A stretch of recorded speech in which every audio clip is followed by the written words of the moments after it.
¿Tu perro o tu gato se rascan? Pues probablemente sea alérgico.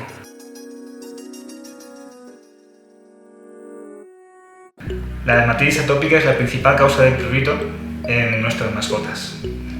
¿En qué consiste una alergia?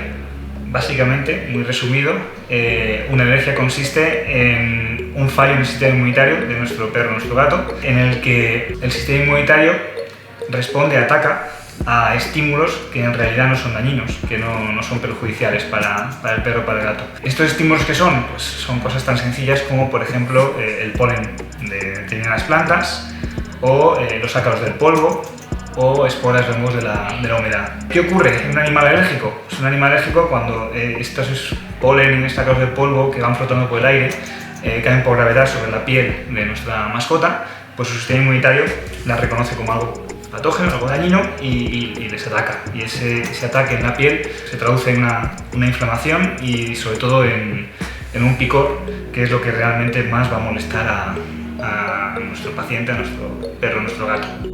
El picor es una sensación muy desagradable, afecta mucho, sobre todo cuando es intenso, a la calidad de vida del animal. Muchos clientes siempre me comentan que les cambia el carácter, que al perro le cambia el carácter, está más triste, está más irascible, y realmente el prurito afecta mucho a la calidad de vida. No es una enfermedad grave la alergia, porque ningún perro se muere de alergia, pero sí que es cierto que afecta mucho la calidad de vida del animal y les perjudica mucho.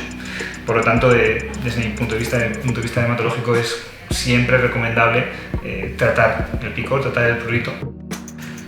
Además, es importante tratar esta enfermedad porque la dermatitis atópica se trata de una enfermedad genética, por lo tanto va a acompañar a nuestra mascota el resto de su vida, y en muchos casos, cuando la importancia del cuadro es grave ya y es intensa, necesitamos un tratamiento de por vida, tratamiento como enfermo crónico. Muchos de los tratamientos son tratamientos médicos que funcionan solo mientras los das y no son curativos, no te permiten llegar a retirar el tratamiento y haber curado la enfermedad, sino que en cuanto retiras el tratamiento, los síntomas otra vez vuelven a aparecer. ¿Y en qué consisten las pruebas de alergia? Básicamente tenemos dos tipos de pruebas de alergia. No son pruebas 100% eficaces, por eso lo recomendable es hacer las dos.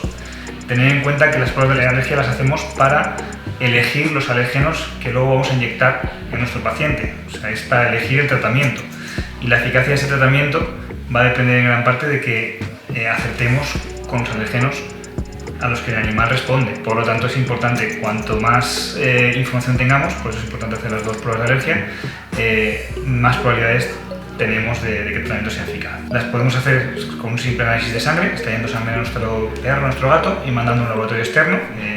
Siempre lo aconsejable es un laboratorio de referencia en dermatología.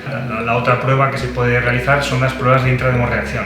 Son pruebas en las que inyectamos alérgenos en la piel y vemos cómo responde la piel a esos alérgenos.